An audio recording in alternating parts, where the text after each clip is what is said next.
안녕하세요. 코인 뉴스룸 진행을 맡은 이지영 앵커입니다. 자, 오늘도 여러분들에게 다양한 시장 이야기 함께 할 텐데요. 박종환 작가님 모셨습니다. 어서 오세요, 작가님. 네, 안녕하세요. 네, 저희가 또 지난 시간에는 비트코인 위주로의 시장 이야기를 좀 나눠봤는데 오늘 같은 경우에는 또 알트코인 흐름 봐야 될 것 같습니다. 일단은 지금 현재 알트코인 흐름의 상황들 좀 어떻게 보시는지 짚어볼게요.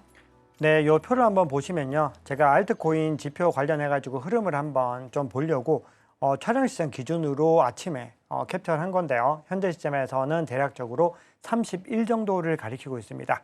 우리가 이 지표는 알트코인이 어느 정도 과열되었는지를 보는 지표이고 전체 알트코인 상위 50개를 기준으로 해서 비트코인보다 수익률이 높은지 낮은지를 판별하는 겁니다. 그렇게 했을 때 31이라는 거는 전체적으로 50위권 안에 들어가 있는 코인 중에서 15개 정도만 비트코인보다 좋은 흐름을 가져갔고 나머지는 좋지 못했기 때문에 전반적으로 비트코인 강세장에 더 가깝다. 이렇게 해석을 하는 지표인데요.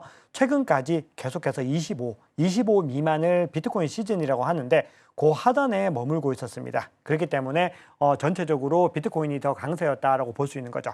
그러면은 지금 시점은 아직까지는 알트코인의 자본이 적극적으로 들어오지 않았다라고 해석을 할 수 있기 때문에 두 가지 관점으로 볼 수 있는데 아직까지는 비트코인 장세이고 두 번째는 알트코인이 가야 될 길이 아직까지 많이 남아있다. 이렇게 볼 수가 있는 겁니다. 자, 그런데 오늘 시작하기 전에 투자의 관점에서 좀 우리 시청자님들이 많이 도움이 되실 만한 관점을 하나만 소개해 드리고 세부적인 종목들 한번 살펴볼 텐데요. 우리가 매수와 매도의 타이밍을 정할 때 여러 가지 지표들을 봅니다. 저도 실제로 뭐 시황에서도 그렇고 제가 뭐 같이 공부하시는 분들한테 말씀을 드릴 때도 뭐 볼 수 있는 최대한의 온체인 지표들을 보면서 확인을 하는데 그 많은 지표들을 보기에 뭔가 제한이 되시는 분들은 이 지표 하나만 보더라도 전체적인 흐름에서 매수와 매도 타이밍을 확인할 수 있기 때문에 한번 말씀을 드려볼 텐데요. 우리가 알트코인을 투자하는 시점은 언제가 가장 좋을까 생각을 해보면은 비트코인이 날아갈 때 알트코인을 관심을 가져야 되겠죠. 네. 비트코인이 날아가고 있는데 이미 날아가기 시작한 비트코인을 뒤늦게 올라타는 것보다는 그때 아직까지 안 움직이는 알트코인을 조심스럽게 우량한 코인 위주로 관찰하는 게 좋다는 거죠. 그러면 그 관점에서 봤을 때 알트코인, 잡 알트코인을 제외하고 우량한 적어도 시가총액 50위 내에 있는 알트코인 중에서 매집을 한다라고 하면은 25보다 하단에 있는 요 구간이 중요한 매집 포인트입니다. 그럼 이때 매집을 하고 나면은 그 다음에는 그냥 기다리는 거죠. 그러면은 언제 매도를 해야 되는가? 지난 트럼프 대통령 당선 이후의 흐름 한번 살펴보면은 요 구간에서 매집을 하고 기다린 분들은요, 이때 계속해서 상승을 하다가 알트코인 시즌 75까지 넘어가는 요 구간들에 도달을 하게 되면은 그때 조심스럽게 매도를 하시면 된다는 겁니다. 결론적으로 지금 시점은 알트코인을 매수하거나 보유하기에 좋은 구간으로서 활용을 할 수 있다라는 겁니다. 네, 이 알트코인 시즌 인덱스 지표가 사실 우리가 쉽게 볼 수 있는 지표거든요. 그래서 투자자분들도 알트코인 시즌에 관해서 언제 오려나라는 걸 좀 고민을 많이 하실 텐데요. 다양한 분석들이 있지만 이 지표 하나만 조금 심플하게 보셔도 충분히 시장 상황들을 예측할 수 있기 때문에 확인을 해보시면 좋겠습니다. 실제로 우리가 시세를 보는 사이트들에 웬만하면 또 실시간으로 확인할 수 있는 지표이다 보니까 그 부분도 참고해 보시면 좋겠고요. 자, 그리고 이제 우리가 항상 또 이야기를 하는 게 알트코인 쪽은 이더리움 쪽 이야기를 안 할 수가 없는데 이더리움 팩트라 업그레이드 쪽에 관한 이야기를 좀 나눠보고 싶어요. 어떤 게 좀 핵심적인 기술일까요? 네, 우선 팩트라 업그레이드 관련해서 제가 어제 제 채널에 개인 채널에 영상을 올렸는데 그동안에 이더리움 영상을 올리면 인기가 정말 없어가지고 네. 그냥 더 올리지 말까 고민을 좀 많이 하면서 그랬는데 이제 팩트라 업그레이드가 됐는데도 너무 잠잠해서 야, 이거는 좀 아닌 것 같아가지고 팩트라 업그레이드가 어떤 건가를 한번 올려봤는데 평소보다 월등하게 조회수가 많이 나왔는데 그 이후에 이 이더리움 가격이 다시 크게 상승하는 국면으로 전환을 해서 오랜만에 주요 구간들을 좀 상방 돌파를 하는 그런 경험들을 좀 했습니다. 작가님이 올려주신 건가요? 아, 그렇습니다. 네. 제가 올렸는데 뭐 제가 올린 것과는 네. 무관하게 네. 이제는 좀 갈 때가 돼서 갔다라는 생각들을 하고 있는데 그만큼 우리가 이더리움에 대해서 계속 얘기를 하면서 어디까지 갈지는 아무도 알 수가 없고 그 방향성들은 결국은 재단이 해결해야 될 목들이 있고 그리고 우리 투자자들의 투심이 돌아와야 되는 부분들이 있지만 그럼에도 팩트라 업그레이드를 기점으로 한 변화들이 근본적인 펀더멘탈을 살릴 수 있을까? 이 부분들을 주목해야 된다고 강조를 드렸고 또 하나 중요한 부분들은 어쨌든 확실한 사실 하나는 이더리움이 펀더멘탈 대비로 저평가된 건 분명하다. 네. 그 부분들을 말씀을 드렸는데 결국은 그것들이 이제 반영이 되면서 일정 부분 철학시장 기준으로는 반등에 성공을 하고 있어서 우리가 좀 방송한 보람들이 좀 있지 않았나 그렇게 생각을 했고요. 자, 그러면 팩토럴 업그레이드는 어떤 건가 저희한테도 설명을 해주시고 한번 네. 말씀을 드려보겠습니다. 기술적으로 복잡한 얘기들을 많이 다룰 필요는 없이 팩토럴 업그레이드가 왜 중요하고 어떤 것들에 주안점을 뒀는지를 한번 살펴보겠습니다. 기본적으로 이더리움이 업그레이드를 하는 이유는 확장성을 늘리는 겁니다. 더 빠르게 만드는 거, 데이터 용량을 더 많이 늘리는 거, 이런 것들을 통해서 확장성과 효율성을 추구했던 것이 지금까지의 업그레이드였습니다. 결국 이더리움도 좀 빠르게 가고 싶고 뭔가 더 좋은 기능을 만들고 싶다라는 관점에서 진행을 했던 거기 때문에 작년 3월에 있었던 덴쿤 업그레이드도 그런 관점이었습니다. 레이어 2의 저장 용량들을 더 많이 늘리고 수수료 더 많이 낮춰보겠다. 이런 관점이었는데 팩토럴 업그레이드는 이것들을 포함하지만 여기에 더해서 더 중요한 관점이 있었습니다. 바로 사용성입니다. 바로 사용자 친화성인데요. 그동안에 이더리움이 계속해서 좀 비판을 받아왔던 이유는 이더리움 너무 복잡하다. 너무 사용하기 어렵다. 그렇게 얘기를 하는데 솔라나나 수이 같은 경우는 상대적으로 더 편리하게 만들어 놨다 보니까 이더리움 어려워서 못 쓰고 그냥 우리 솔라나 쓸래. 이렇게 넘어가는 사람들이 많았다는 거죠. 그런데 이번에는 완전히 방향성을 이제는 제대로 잡고 사용성을 더 편의성을 높여보겠다라고 진행을 한 겁니다. 그래서 이번에는 단순하게 기능 개선보다는 다른 근본적인 것들을 진행을 했는데 그중에서 총 11개 EIP 요청 제안들이 있었는데 세 가지 정도를 좀 주목해 보셔야 됩니다. 3074와 7702, 7251로 표현되어 있는 요 세 가지인데 앞에 3074와 7702가 바로 계정 추상화와 관련이 된 겁니다. 자, 계정 추상화, 뭔가 용어가 좀 어렵게 느껴지는데 요거는 아주 단순합니다. 이 이더리움에는 계정이 두 가지가 존재하는데 지갑으로 연결되는 외부 계정이 있고요. 또 하나는 스마트 컨트랙트에 내재되어 있는 스마트 컨트랙트 계정이 있습니다. 이거는 자동 실행과 관련되고 요거는 지갑을 통해서 우리가 뭔가 액션을 취하는 거죠. 근데 이 두 가지를 최대한 합쳐가지고 여기서 기능들을 개인들이 더 많이 할 수 있도록 만들자는 겁니다. 가령 과거에는 ERC20 토큰을 가지고 가스료를 그냥 일괄적으로 부과를 했다면은 이것들을 더 다양한 토큰들을 활용할 수 있게 하고 이거를 대납도 할 수 있게 만들어주고 그리고 다양한 옵션들을 만들어가지고 개인들이 옵션들을 선택할 수 있게 만드는 겁니다. 그러면은 개인 입장에서 어떤 효과가 있느냐? 마치 스마트폰에 이 앱을 사용하는 것처럼 훨씬 더 효율성 있게 사용을 할 수 있게 된다는 겁니다. 그러면은 과거에 어려웠던 것들보다도 더 많이 편의성이 개선될 수 있겠다라고 판단을 한 거죠. 그래서 이런 관점으로 계정 추상화가 이제 막 시작이 됐다. 그리고 이 흐름들이 앞으로는 더 편의성 측면에서 높여질 수 있는 기반이 마련됐다라고 볼 수가 있고요. 두 번째는 검증자, 즉 밸리에이터라고 합니다. 이 이더리움의 검증자는 비트코인의 채굴자와 똑같습니다.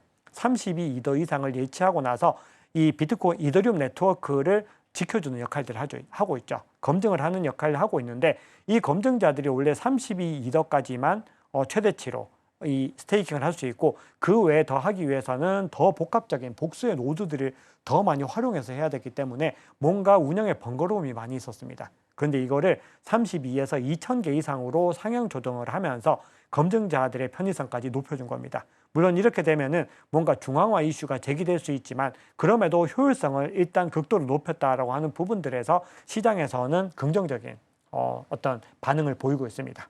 그러면은 사실은 이 팩토럴 업그레이드가 중요한 이유는 이더리움의 기술력적인 측면에서도 있지만 이게 잘 진행이 되면서 이더리움 가격의 가치를 다시 회복할 수 있지 않을까라는 기대감인 것 같아요.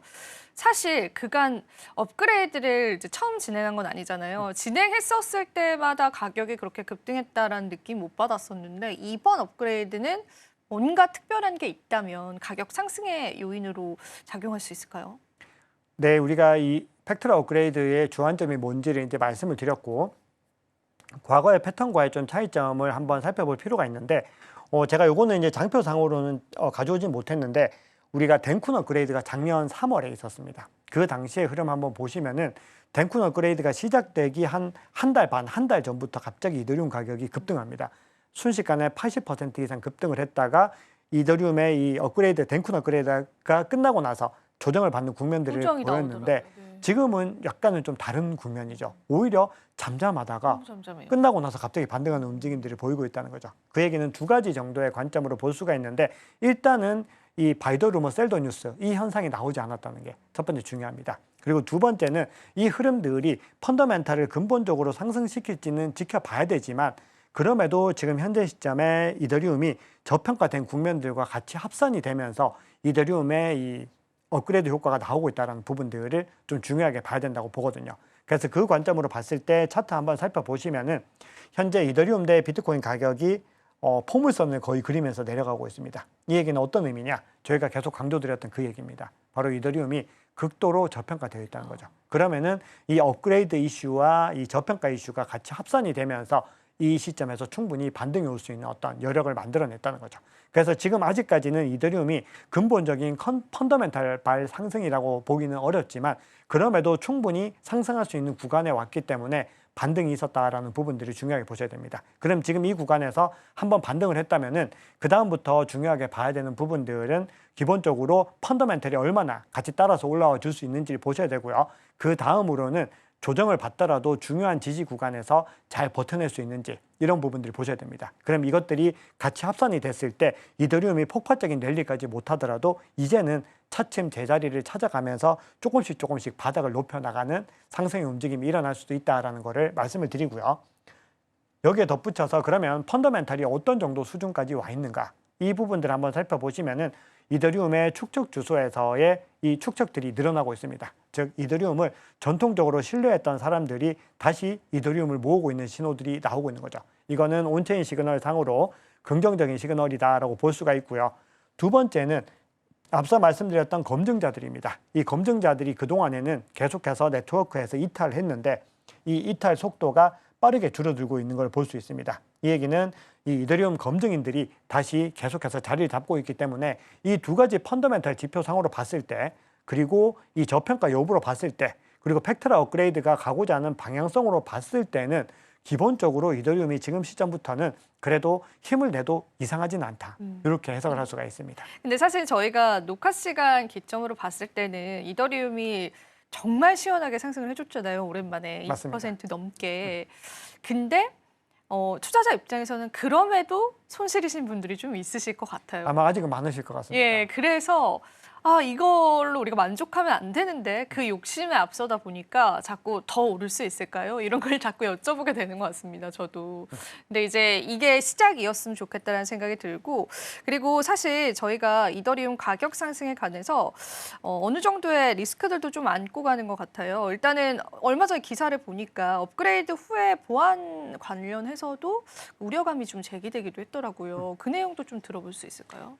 네, 지금 이제 우리가 이제 그러면 근본적인 얘기를 좀 해야 됩니다. 제가 앞서 말씀드렸던 부분들은 어떻게 보면은 이더리움의 단기적인 전망일 수 있습니다. 단기적으로 이런 요소들이 갖춰졌기 때문에 단기적으로 힘을 받고 있다라는 측면이었다면은 이제는 이더리움이 근본적으로 장기적인 우상향을 하기 위해서는 어떤 움직임을 가져가야 되는가 한번 살펴보시면은 여기 표를 한번 살펴봤을 때 이더리움이 팩트라 업그레이드 이후에 보안 우려가 제기됐다. 이런 소식이 실제로 전해졌습니다. 요거는 앞서 말씀드렸던 계정 추상화 관계가 있습니다. 계정 추상화라고 하는 거는 제가 말씀드렸듯이 외부 계정과 스마트 컨트랙트 계정을 통합하는 과정이기 때문에 이 외부 계정의 어떤 업무들을 스마트 컨트랙트 계정에 위임을 하는 겁니다. 그렇게 됐을 때 이 상황에서 보안 이슈가 발생할 수 있죠. 왜냐하면 나의 선택이 아니라 이 부분들을 위임하는 과정에서 해킹이 일어날 수 있다는 부분들을 시장에서는 주목을 하고 있는 거죠. 그래서 이 부분들도 중장기적으로는 한번 지켜봐야 될 요소라고 생각을 합니다. 그런데 더 중요한 부분들은요. 결국은 이 재단이 리더십의 변화가 있는가를 보셔야 됩니다. 그동안의 재단의 움직임 한번 봤을 때 저희 방송에서도 계속 강조드렸지만 중요한 순간마다 자꾸 매도를 했죠. 그러면서 시장에서는 아니 이 중요한 시기에 일반적으로 기업들 같으면 자사주 매입을 통해서 가격을 견인을 해야 되는 시점에서 계속해서 재단이 매도를 하는 그런 부분들에 대해서 비판이 있었는데 이 비판에 대해서 재단 측에서는 우리는 네트워크를 근본적으로 성장시키려는 거지 가격에 관심 없다. 이런 식의 스탠스를 취했다는 거죠. 이거는 어떻게 보면 투자자 입장에서는 엄청난 배신감으로 느낄 수 있는 거거든요.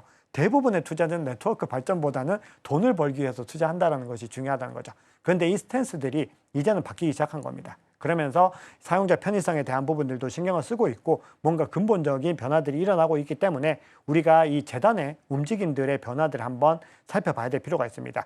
그래서 비탈릭 부테린이 본인이 이제 최근에 얘기를 했죠. 이더리움의 설계를 단순화해서 5년 내에 비트코인 수준으로 한번 가보겠다라고 하면서 뭔가 더 본격적인 청사진을 제시하고 있습니다. 그래서 시장에서는 비탈릭 부테린과 재단을 그래도 한 번 더 신뢰를 하면서 가봐야 될 필요가 있겠다라고 하는 그런 의견들이 조심스럽게 나오고 있는 거죠. 그럼에도 이 변화들이 더 뚜렷하게 나와야지 투심을 완전히 회복을 할 수 있다라고 볼 수 있습니다. 자, 그래서 결론적으로 리더십이 개편돼야 되는 부분들이 있고요. 다음으로는 기관의 채택이 늘어나야 되는 국면들이 있습니다. 기관의 채택이 늘어나야지 더 본격적인 상승세가 나올 수 있는데, 그러기 위해서는 우리가 이제 스테이킹에 대한 옵션들, 이런 것들을 또 주목해서 봐야 되는 거죠. 그리고 마지막으로는 결국은 이더리움이 근본적으로는 네트워크의 어떤 생태계가 확장이 돼야 된다. 이런 부분들도 굉장히 중요합니다. 자, 그런데 이야기가 조금 길어졌는데 마지막으로 요 이야기를 좀 드려보고 싶습니다. 요거는 코비 리서치 센터에서 최근 보고서에서 제가 좀 가지고 와 봤는데요. 이더리움이 결국은 근본적으로 상승하려면은 이 비트코인과 다른 정체성을 명확하게 해야 됩니다. 그럼 이 정체성이 무엇인가? 이 부분들을 생각을 해보면은 비트코인이 그냥 2100만 개로 한정된 절대적인 희소성을 가진 디지털 금이라면은 이더리움은 여기에서 스테이킹을 통한 수익이 발생한다는 거죠. 수익성이 발생하는 디지털 금이다라는 내러티브, 이 부분들을 더 강화해야 된다는 겁니다. 그런데 지금 현재 시점에서는 이 정체성을 본인들이 명확하게 찾지 못하고 있고, 그리고 이런 내러티브들이 시장에서 인정받지 못하고 있기 때문에 뭔가 지지부진한 움직임이 나오고 있다는 거죠. 그래서 결론적으로 가장 근본적인 부분들은 이런 정체성에 대해서 시장에서 정말 신뢰를 해줘야 됩니다. 그럼 그때부터 투심이 다시 돌아오면서 이더리움의 큰 반등세가 이어질 수 있다고 생각을 합니다. 사실 그 얼마 전에 한 컨퍼런스에서 그 재단 측에 있는 기술자들이 이런저런 이야기를 좀 많이 했었는데, 그때 이런 이야기도 좀 저는 눈에 띄었어요. 이건 이제 저희 방송과 또 다른 이야기일 수 있는데, 그 지금은 기술력적으로는 절대 1인자가 될 수는 없다는 걸 인정을 하더라고요. 왜냐면은 대안이 너무 많이 생긴 거죠. 예전에는 이더리움 하나만 있었다면. 대신 그렇기 때문에 브랜드적인 그 가치가 조금 더 중요하다라는 건 충분히 인지를 한 것 같아요. 그런 의견들은 좀 동의를 하실까요, 작가님? 저는 그런 의견 굉장히 동의합니다. 지금 이것도 제가 사실 말씀드리려고 했던 부분들인데, 앞서 재단의 리더십과 일맥상통합니다. 이제는 기술적인 부분들은 모두가 다 상향 평준화에 이루고 그러니까요. 있는 부분들이고, 이더리움이 어떤 혁신을 가져가더라도 솔라나나 수위보다 더 파격적인 기술을 내보낸다? 그거는 사실 좀 어렵습니다. 그러면은 이 두 개 체인들, 한창 떠오르고 있는 이 두 개 체인들과 경쟁을 해야 되는데, 이 두 개 체인이 가지고 있는 내러티브 대비로 이더리움이 더 매력적인가? 이 부분들을 점검하는 게 월등하게 더 중요한 시대가 된 것 같습니다. 그래서 현재 시점에서 이런 입지들을 이미 구축을 했기 때문에 새로운 체인이 등장해서 이런 입지까지 올라오는 거는 또 쉽지 않은 환경이 됐습니다. 그래서 기존에 있는 이 체인들이 뭔가 흐름들을 가져갈 가능성은 여전히 높지만, 그럼에도 다른 유력한 경쟁 체인 대비로 했을 때 기술적인 우위보다는 이런 식의 내러티브들, 정체성을 명확하게 가져가는 것이 이더리움의 장기적인 성장에서는 더 중요하다고 봅니다. 그러면은 저도 일부 동의를 했었는데 작가님도 같은 의견이신 것 같습니다. 맞습니다. 자, 그럼 이더리움 쪽은 이쯤에서 마무리를 해보고요. 솔라나 상황을 좀 봐야 되겠습니다. 솔라나가 그래도 간밤에는 올라줬지만은 그래도 어느 정도의 또 잡음들이 있었던 것 같은데, 지금 현재 상황은 어떤가요, 솔라나가? 네, 솔라나도 지금 아직은 중요한 구간들을 돌파하지 못했다 보니까 조금은 지지부진한 국면들을 보이고 있는데, 그럼에도 뭐 단기적으로 많이 올라왔죠. 솔라나도 굉장히 좋은 흐름을 가져가고 있습니다. 자, 그런데 우리가 솔라나 같은 경우는 많은 내러티브들이 존재한다라고 늘 강조를 드렸고, 앞서 이더리움도 내러티브가 중요하다고 했지만 솔라나 같은 경우는 사용성에 대한 내러티브가 굉장히 강합니다. 어떤 새로운 시도를 하면은 일단은 솔라나 위에서 해야지라는 것들이 굉장히 많이 시장에서 이미 지배적으로 자리를 잡았기 때문에 D앱의 수익률로 봤을 때도 오늘 장표에선 포함을 드리지 않았지만 월등합니다. 다른 체인들을 다 합친 것보다도 솔라나에서 많이 나오고 있다는 거죠. 그만큼 사용성 측면에서는 압도적인 점유율과 압도적인 펀더멘탈을 가져가고 있는 부분들을 주목하셔야 되는데, 새로운 이슈들이 또 떠오르고 있는데, 바로 이 기관들과 기업들 차원에서 솔라나를 재무제표에 넣기 시작을 했다는 겁니다. 거기다가 현물 ETF 승인 가능성도 올해 상당히 유력하게 나오고 있죠, 아직까지도. 그러면 솔라나 같은 경우는 그 흐름들이 나타나게 되면은 새로운 흐름으로 또 도약할 수 있는 제2의 전기를 마련할 수 있다라는 측면에서 저는 긍정적으로 보고 있습니다. 그리고 펀더멘탈 한번 보시면은, 자, 한번 표를 한번 살펴보겠습니다. 리퀴드 스테이킹이라고 해서 유동성 스테이킹이죠. 가장 기본적인 어떤 디파이의 기능이라고 볼 수 있는데 이 유동성 스테이킹에서 TVL이 꾸준히 상승하면서 1년 동안에 120% 이상 상승을 했습니다. 그리고 이 중심에는 디토라고 하는 프로젝트가 가장 중요하게 자리를 잡고 있는데 이 이더리움의 대표적인 유동성 스테이킹이죠. 리도 파이낸스 대비로도 이제는 호각을 다툴 만큼 많이 올라왔다는 평가들이 나오고 있습니다. 그만큼 솔라나가 그동안에 디파이 생태계에서는 이더리움보다 훨씬 더 못하다는 평가를 받았지만 여전히 TVL 대비로는 현저하게 낮지만 그럼에도 상승률 측면에서 봤을 때 솔라나가 아주 가파르게 추격을 이어가고 있다는 부분들이 중요합니다. 그래서 이더리움의 솔라나의 이 생태계 성장성 이 부분들이 중요하고요. 또 하나 중요한 부분들은 솔라나 생태계 위에서 이 스테이블 코인의 공급량이 급등하고 있다는 겁니다. 한번 보시면은 작년 말 대비로 했을 때 거의 2배 이렇게 늘어난 것을 볼 수 있습니다. 스테이블 코인 생태계가 늘어난다는 것은 근본적으로 솔라나 생태계 자체가 늘어나고 있다는 의미이기 때문에 시장에서는 이 포인트들을 굉장히 중요하게 보고 있습니다. 결론적으로 솔라나는 이번 시즌에서도 뭐 과거 같은 폭발적인 상승, 가격 상승 같은 것들은 우리가 단언할 수 없지만 그럼에도 펀더멘탈발 유의미한 상승이 충분히 가능한 코인이다라고 생각을 합니다. 네. 솔라나도 굉장한 또 성과들을 보여주고 있네요. 자, 그러면은 마지막으로 알트코인 짚어볼게. 저희가 XRP 리플 쪽 봐야 될 것 같은데요. XRP는 어떤 상황일까요? 네, 우선 XRP는 오늘 전해진 소식이 SEC가 이제 소송을 마무리하려고 법원에다가 이제 얘기를 했습니다. 얘기했죠. 그동안에 좀 불리했던 리플 판결을 이제는 번복을 해야 될 것 같다라고 하면서 이제는 완전한 합의에 도달하려고 하는 움직임들이고 벌금 같은 경우도 기존에 부과했던 것보다는 절반 이상으로 줄이면서 뭔가 화해 모드를 가져가고 있습니다. 그럼 여기서는 둘의 화해도 중요하지만 SEC의 스탠스 자체가 이제 완전히 변화됐다라는 부분들이 중요하고요. 두 번째는 개인적으로는 이제 더 중요하다고 생각을 합니다. 이 소송에 대한 부분들은 이미 뭐 많이 계속해서 다뤄졌던 내러티브이고 반영도 많이 됐습니다. 그럼에도 완전히 끝나면은 이제 그 부분들이 추가로 반영돼서 올라갈 수 있는데 이것들이 근본적인 상승을 견인한다기보다는 이제는 기대감에 의한 상승으로 한번 반짝할 수 있는 부분들인데 더 근본적인 상승을 하려면은 스테이블 코인을 기반으로 한 펀더멘털이 굉장히 중요합니다. 그런데 최근에 전해진 소식이 서클사를 본인들이 인수하겠다라고 해서 천문학적인 금액을 제시를 했는데 거절했습니다. 네, 거절당. 본인들은 그것보다 2배, 3배는 더 받아야 된다라고 해서 거절당했는데 여기서 보여주는 중요한 센스는 리플이 스테이블 코인에 얼마나 진심인지를 이제 확인할 수가 있었던 겁니다. 그리고 이 리플이 현재 발행한 스테이블 코인인 RLUSD의 흐름을 봐도 계속해서 공급량이 꾸준히 우상향을 하고 있고 단기적으로 아주 빠르게 가파르게 성장을 하고 있기 때문에 리플이 지금 단기적으로 많이 올랐기 때문에 지지부진하게 움직이고 있는데 결국은 그렇게 움직입니다. 먼저 반영이 돼서 크게 가면은 이제 그 부분들을 소화할 부분들을 다 소화하고 다시 또 근본적인 상승을 해야 되기 때문에 지금 소송에 대한 부분들이나 여러 가지 이슈들에 대한 것들이 반영이 됐다면은 이제는 스테이블 코인을 기반으로 해서 정말 본격적인 펀더멘탈 상승은 이제부터 준비를 해야 되지 않을까 그렇게 생각을 하고 있습니다. 그래서 마지막으로 보여드릴 장표는요. 요게 이제 리플이 가짜 뉴스가 많다 보니까 약간은 조심스러운 부분들이 있는데 이게 미국의 재무부의 보고서라고 합니다. 여기에서 스테이블 코인을 분석을 했는데 4가지를 분석을 했습니다. 비교를 했는데 USDT와 USDC 그리고 페이팔의 PYUSD와 더불어서 RLUSD, 리플 USD 이 4가지를 비교했다라는 거죠. 그래서 그런 관점으로 봤을 때 우리는 시장에서 뭔가 이 리플이 스테이블 코인의 관점에서 많이 주목을 받고 있구나라는 것들을 확인할 수 있었고 그리고 이 스테이블 코인을 통해서 가고자 하는 방향성은 궁극적으로 금융과 크립토의 어떤 통합들 그리고 RWA 이런 것들을 겨냥하고 있기 때문에 우리가 중장기적인 관점으로 봤을 때 일단 이 리플의 펀더멘탈은 아직은 부족하지만 내러티브만큼은 상당히 충분하지 않을까 생각을 하고 있습니다. 예, 좋습니다. XRP에 관한 이야기들까지도 같이 들어봤는데요. 스테이블 코인 쪽으로 관한 활약들이 계속 부각받는다면 XRP 또 새로운 국면으로 새로 시장이 열리지 않을까 그런 조심스러운 예상 해보겠습니다. 작가님과 오늘 다양한 내용들 다뤄봤습니다. 오늘도 도움 말씀 고맙습니다. 네, 감사합니다. 전반적으로 우리 시장 분위기가 좀 좋아졌습니다. 저희가 또 다양한 정보들을 통해서요. 좋은 투자 전략들 여러분들과 함께 해보도록 할게요. 저희는 오늘은 여기서 물러가 보도록 하겠습니다. 시청해주신 여러분 고맙습니다.